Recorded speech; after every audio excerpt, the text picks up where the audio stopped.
आज की तारीख 20 जनवरी 2026 है और ये दिन उन लाखों परिवारों के लिए बेहद अहम है जिन आज की तारीख 20 जनवरी 2026 है और ये दिन उन लाखों परिवारों के लिए बेहद अहम है जिनके घर में कोई बुजुर्ग ईपीएस 95 पेंशन का इंतज़ार कर रहा है या फिर बहुत कम पेंशन में गुजारा करने को मजबूर है। आज जो बातें सामने आ रही हैं वे केवल एक खबर नहीं है, ये 3 दशक से चल रहे संघर्ष का दबाव भी है और उसी दबाव के कारण कुछ दरवाजे हिलते हुए दिखाई दे रहे हैं। इसलिए बात को आखिर तक ध्यान से समझना ज़रूरी है ताकि कोई भी अहम बात छूटे नहीं और कोई गलतफहमी भी ना बने। ईपीएस 95 यानी एम्प्लॉयज़ पेंशन स्कीम, इसके तहत देश के करोड़ों पूर्व कर्मचारी लंबे समय से ऐसी पेंशन पर जी रहे हैं जो कई मामलों में 1000 भारतीय नेपाली रुपए के आसपास या कुछ हज़ार तक सीमित है। महंगाई के इस दौर में ये रकम दवा किराया, बिजली का बिल और रोज़मर्रा की ज़रूरतें ठीक से संभाल नहीं पाती। महीने का पहला हफ्ता निकलते ही जेब हल्की हो जाती है और बाकी दिनों में उधार, मजबूरी और चिंता साथ चलती है। सवाल बिल्कुल सीधा है, क्या 35 से 40 साल की मेहनत का मूल्य यही है? क्या यही वो सम्मान है जिसका हक हर मेहनतकश को होना चाहिए? यही वजह है कि मांग साफ और लगातार रही है।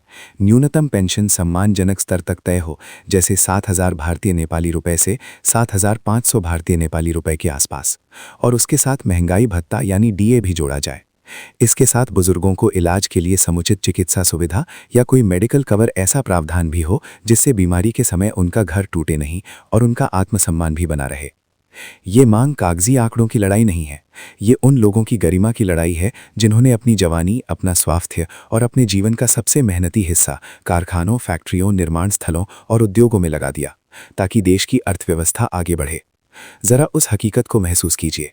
एक व्यक्ति जिसने दशकों तक मशीनों के शोर में, धूल धक्कड़ में, गर्मी सर्दी में, ओवरटाइम में और कई बार जोखिम उठाकर काम किया, अब वही व्यक्ति उम्र के उस मोड़ पर खड़ा है जहां शरीर साथ नहीं देता। दवाइयां बढ़ जाती हैं, अस्पताल के चक्कर बढ़ जाते हैं और घर का खर्च हर महीने ऊपर जाता है, लेकिन पेंशन इतनी कम कि कई बार दवा खरीदना भी भारी पड़ता है। ऐसे में परिवार का तनाव बढ़ता है, बुजुर्ग खुद को बोझ समझने लगते हैं और यही बात सबसे ज्यादा चुभती है क्योंकि उन्होंने कभी बोझ बनकर जीना नहीं चाहा, उन्होंने तो उम्र भर देश के लिए काम किया है। इसी दर्द ने इस मुद्दे को एक संगठित आंदोलन में बदला। नेशनल एजिटेशन कमेटी यानी एनएससी और उनके नेतृत्व में देश के अलग अलग राज्यों से पेंशनधारक एकजुट होते गए। उत्तर प्रदेश, बिहार, महाराष्ट्र, मध्य प्रदेश, पंजाब, हरियाणा, राजस्थान और कई अन्य क्षेत्रों से आवाज एक साथ उठी। अब और इंतजार नहीं, अब समाधान चाहिए। आंदोलन की ताकत ये रही कि ये केवल नारों तक सीमित नहीं रहा, इसमें तथ्य रहे, आंकड़े रहे और सबसे बढ़कर बुजुर्गों की असली जिंदगी की तस्वीर रही। इसी क्रम में दिल्ली में 17 और 18 जनवरी 2026 को जंतर मंतर पर बड़े धरने और प्रदर्शन की तैयारी की बात सामने आई। बताया गया कि इस तैयारी ने सत्ता और प्रशासनिक स्तर पर दबाव बढ़ाया और हलचल तेज हुई। जब हजारों बुजुर्ग शांतिपूर्ण तरीके से अपनी मांगों के साथ एक जगह इकट्ठा होते हैं तो सिस्टम को सुनना पड़ता है और अक्सर संवाद का रास्ता उसी दबाव के बीच खुलता है। इसलिए ये समझना जरूरी है कि आंदोलन और बातचीत दोनों कई बार साथ साथ चलते हैं। अब 20 जनवरी 26 की इस अपडेट में सबसे अहम बात वो घटनाक्रम है जिसकी चर्चा 19 जनवरी 2026 के संदर्भ में हो रही है। रिपोर्टों के मुताबिक आंदोलन की गंभीरता को देखते हुए केंद्र स्तर पर बातचीत की पहल तेज हुई और महाराष्ट्र के बुल्ढाना क्षेत्र से जुड़ी। जानकारी के जरिए ये संकेत मिला कि केंद्रीय श्रम एवं रोजगार मंत्री श्री मनसुख मांडविया और एनएससी के प्रमुख नेतृत्व के बीच सीधी वार्ता का रास्ता बना। कहा जा रहा है कि बातचीत लंबी चली और उसमें पेंशन धारकों की वास्तविक स्थिति, उनकी आय व्यय की कठिनाई और उनकी न्यायोचित मांगों को स्पष्ट और तथ्यपूर्ण तरीके से रखा गया। जो बात इस पूरे घटनाक्रम को खास बनाती है वो ये संकेत है कि न्यूनतम पेंशन को 7000 भारतीय नेपाली रुपए से 7500 भारतीय नेपाली रुपए के स्तर तक लाने के मुद्दे पर सैद्धांतिक सहमति जैसी बात सामने आने लगी है। यहाँ ये शब्द बहुत महत्वपूर्ण है, सैद्धांतिक। इसका अर्थ ये है कि दिशा तय होती दिख रही है, लेकिन अंतिम रूप से लागू करने के लिए औपचारिक अधिसूचना, वित्तीय मंजूरी और प्रशासनिक प्रक्रिया पूरी करनी होती है। फिर भी इतनी लंबी लड़ाई में यदि दिशा के स्तर पर भी सहमति का संकेत मिलता है तो इसे छोटा कदम नहीं कहा जा सकता। साथ ही ये भी कहा जा रहा है कि डीए को पेंशन से जोड़ने पर और चिकित्सा सुविधा के किसी व्यापक मॉडल पर गंभीर विचार विमर्श हुआ और सकारात्मक प्रगति दर्ज होने की बातें सामने आई। कई लोगों के लिए मेडिकल सुविधा का मुद्दा उतना ही बड़ा है जितनी पेंशन, क्योंकि बुजुर्गावस्था में सबसे बड़ा खर्च इलाज होता है। अगर पेंशन बढ़ भी जाए लेकिन मेडिकल खर्च बिना सहारे के रहे तो राहत अधूरी रह जाती है। इसलिए मेडिकल कवर या किसी ठोस स्वास्थ्य सुविधा के संकेत इस बातचीत का एक जरूरी हिस्सा माने जा रहे हैं। एक और बात जो लोगों को बार बार उलझन में डालती रही है वो है पात्रता और लागू होने की शर्तें। चर्चा ये भी है कि पात्र लाभार्थियों को बिना भेदभाव उनका हक देने की बात रखी गई, यानी जिनकी ईपीएस 95 के तहत पात्रता बनती है उन्हें बढ़ी हुई पेंशन के दायरे में लाने का उद्देश्य रखा जा रहा है। लेकिन असल तस्वीर तभी साफ होगी जब आधिकारिक नोटिफिकेशन में शर्तें, कट ऑफ, गणना का तरीका और लागू होने की तारीख सब कुछ साफ शब्दों में लिखा होगा। अभी अनुमान के आधार पर किसी नतीजे पर पहुंचना कई बार नुकसानदेह हो जाता है। इसीलिए आज 20 जनवरी 2026 को सबसे जरूरी बात है उम्मीद के साथ सावधानी।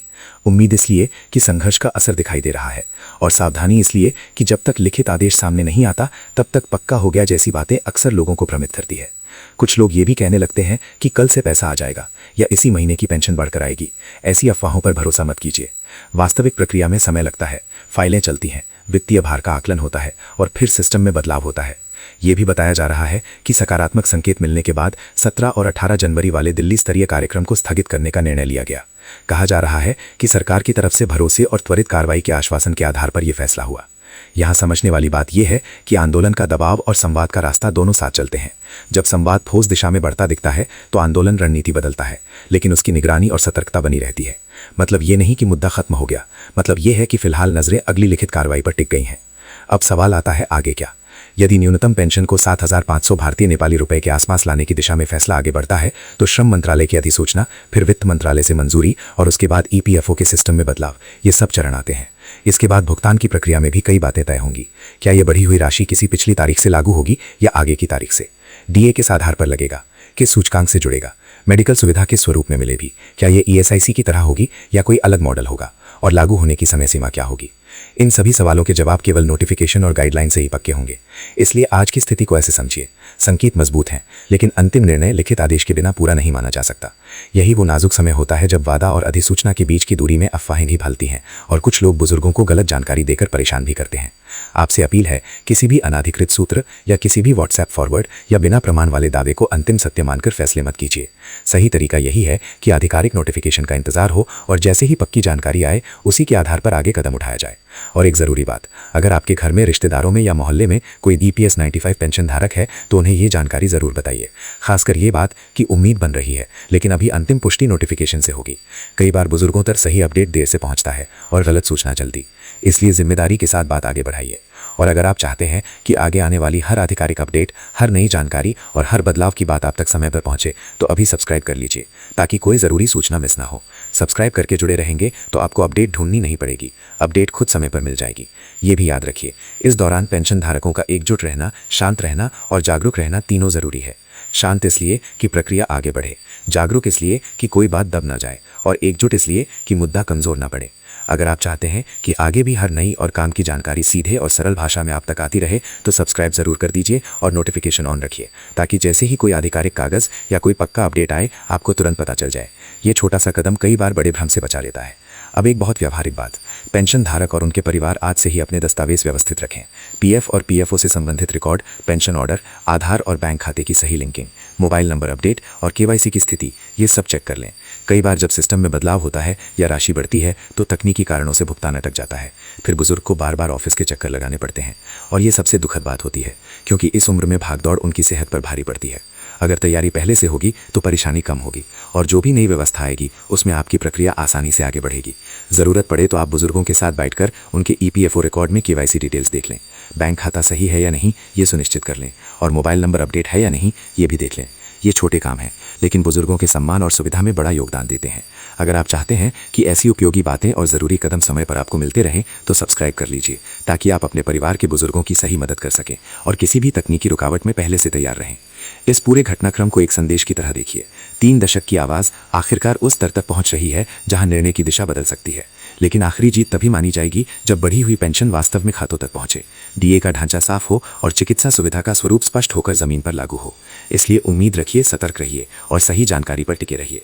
और हाँ, अगर आप चाहते हैं कि आगे की हर नई ज़रूरी और प्रामाणिक जानकारी सबसे पहले आप तक पहुंचे तो सब्सक्राइब ज़रूर कर दीजिए और नोटिफिकेशन ऑन कर दीजिए ताकि कोई भी महत्वपूर्ण सूचना छूट ना जाए। एक बार फिर याद दिला रहा हूं, सब्सक्राइब करके जुड़े रहिए क्योंकि आने वाले दिनों में नोटिफिकेशन की भाषा, पात्रता और लागू होने की तारीख, यही सबसे ज़्यादा मायने रखने वाले बिंदु होंगे। अंत में बस इतना, अगर ये बात आपके काम की लगी हो तो इसे उन सभी लोगों तक ज़रूर पहुंचाइए जिनके घर में ईपीएस 95 पेंशन धारक हैं। बुजुर्गों को सही जानकारी देना, उन्हें भरोसा देना और उन्हें भ्रम से बचाना, ये हमारी जिम्मेदारी भी है और इंसानियत भी। जैसे ही कोई पक्की लिखित जानकारी सामने आएगी, उसी के आधार पर स्थिति साफ होगी और तभी सही